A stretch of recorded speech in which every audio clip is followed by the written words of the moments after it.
a question here. This one's from Stanbridge.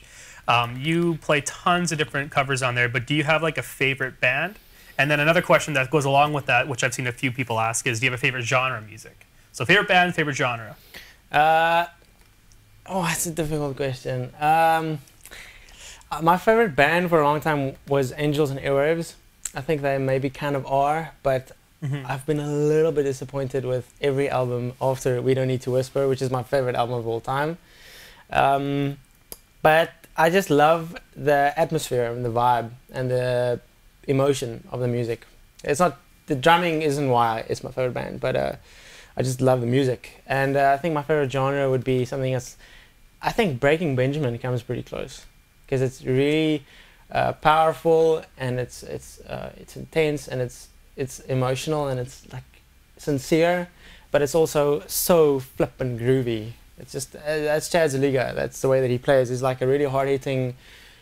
He's got a lot of energy behind his playing, but he's also so groovy and so well-rounded with regards to like the finer details and the little accents and the little offbeats. So I love groove. I love kind of like the funky, groovy stuff, but I also really love loud double bass. So it's, I guess, a hybrid of the two. But I think it's impossible for me. It's like there are many different kinds of food in the world. I don't just want to eat pizza for the rest of my life. Although you really like pizza. I do like pizza, dude. You like weird pizza. I like South African pizza. He always asks South African pizza. He always asks for Hawaiian pizza, which is ham, cheese, and pineapple, and he says, "Take off the pineapple and put on mushrooms." So it's ham, cheese, and mushrooms. It's called a Regina in South Africa. Oh. Yeah, you guys don't have that, so I have to custom make it, but it's so good.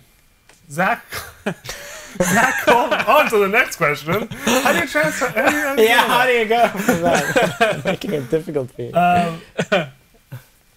Dean Parlin says, what has it been like traveling and drumming in different parts of the world? Because maybe tell people where you've been and what you've been up to the last while. It's been pretty crazy. Yeah, it's unbelievable. It's unbelievable. I've done one clinic in the UK in 2009 at the Jobeki Custom Drum Festival. It was my first clinic. It was people liked it, but for me it was so nerve-wracking. And then with regards to this tour, I've been to California, Los Angeles, Anaheim for NAMM, San Jose and San Francisco, and Malibu, just around LA, and then now Abbotsford in Canada, and then Burlington, Ontario, around Toronto, also in Canada. So just a little bit of kind of North America. But to answer your question, what is it like to play in different parts of the world? It's unbelievable. It's unbelievable. It's totally unreal. I still can't believe it. It's crazy. For the clinics, if I arrive at the location and there's a kit set up and everybody's just there to kind of help you and make sure that you like everything, it blows my South African mind. I'm very thankful. It's an unbelievable opportunity. Yeah, cool. Here's one for you, Cobus. What was the hardest song you covered on YouTube? I'm sorry, this is from Alexandra. Yeah, Alexandra Reese.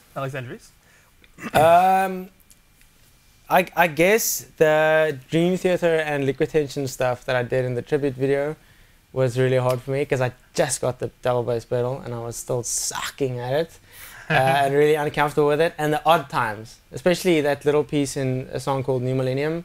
There's this little sick little piece, and that was kind of my nemesis. I never wanted to touch that because I knew I would never be able to play that. And I forced myself to learn it, and I learned that. But that was difficult for me. That was really difficult. And Almost Easy by Avenged Sevenfold was also really difficult, because I had to play all the bass drum doubles, the double bass drum pieces with heel toe. So that was difficult, and it was really tiring, because the way that we shot the Fuego series, because of the cameras that we used, I had probably a 7, maybe 10-second break between takes, and we did a few takes because of all the cameras.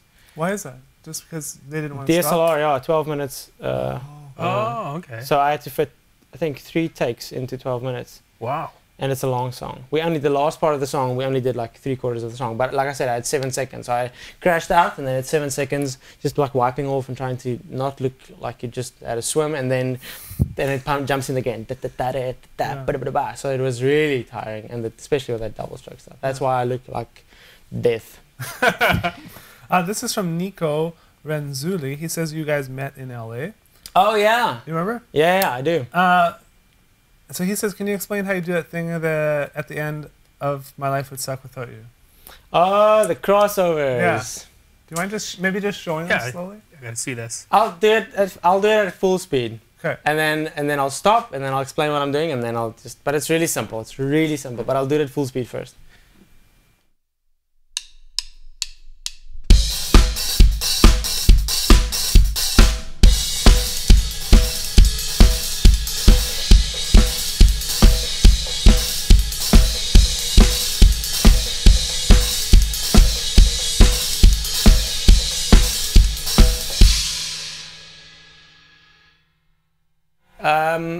I'm gonna talk to that camera. It's just 16th notes, so it's the same as going da da da da da da da da da da da. Just 16th notes on the hats, and then I just split them up. So I keep the exact same pattern going between the right foot and the left hand. So it's just boom pa boom pa. It's like kind of disco 4 on the floor feel, and then I just split that up. So I go.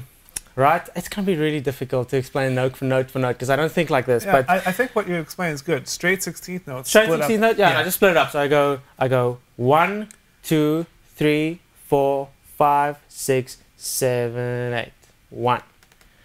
So it's just like that. And then I do the exact same pattern. And I just go over to the crashes. With the snare on the two. With the snare, exactly. Keeping the same pattern going between the kick and the snare. But like I said, it's just 16th note. So it's just like, I'll play it really slowly so you can see exactly what I'm doing. So I'll play the same pattern between the ride and the hats, like the first part of the last chorus. And then I'll just go onto the 2 crashes and the ride and the hats. But I'll do it really slowly so you can see exactly what I'm doing with those 16th notes.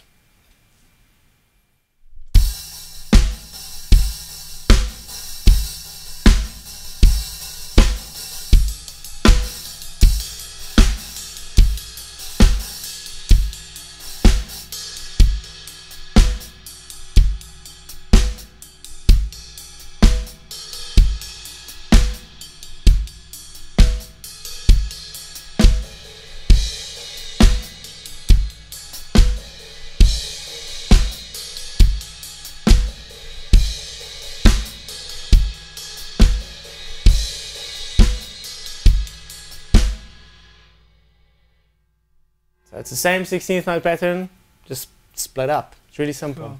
Cool. Yeah. And you are on your website. You just launched some videos where you're teaching stuff from the series on YouTube. Exactly. Right? So these kind of things I explain stroke for stroke, and I slow it way down.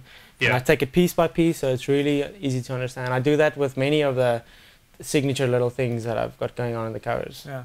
You ever hit yourself when you're doing that really fast? Oh yes, definitely. Yeah. Miss crash hits and yeah. Cool. Sweet. Dude, we gotta do play along, man. Are we running late? Yeah. Okay. Let's do a play along. Because you got another song. You got a punk song to do, right? Yeah. Yeah. This is the best song. This is. Jared likes the song. Oh, this is a really difficult song. To which camera am I talking? That one. This is a really difficult song because it's like a straight up punk song, but from the get go we decided to kind of like I wanted to play something Travis Barker would have played because he's a big influence of mine. It was especially in the beginning the biggest influence. So I wanted to write something that he might have written. So it's busy on the hats and it's got many different kind of stuff going on. But I like it, but it's difficult, so if I make mistakes, forgive me. No. But it's a fun song. It is a fun song. This is also on the product. Yeah. Sweet. As a play along, so you can, if you want to zone in on the hands and see what I do with the hands on the product or the feet or whatever. For that, you guys just remember, go to cobusmethod.com. Don't have to go now, but you can go after the show and just sign up, and then we'll be sending you. We have pictures we're launching soon, more videos from that product, and probably some free play alongs and stuff. Yeah. It's pretty cool. Sweet. Cool. Whenever you're ready, go ahead and signal or signal. Well, I sound like a South African. Oh, dude. It's rubbing off on you. Yeah, you sound like my blooper reel is gonna sound like. Did I just stuff a blooper reel? Seriously, did I just do that? Wow. Signal Victor when you're ready. Signal Victor. Sweet, Victor. Spin that chisel.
Nice.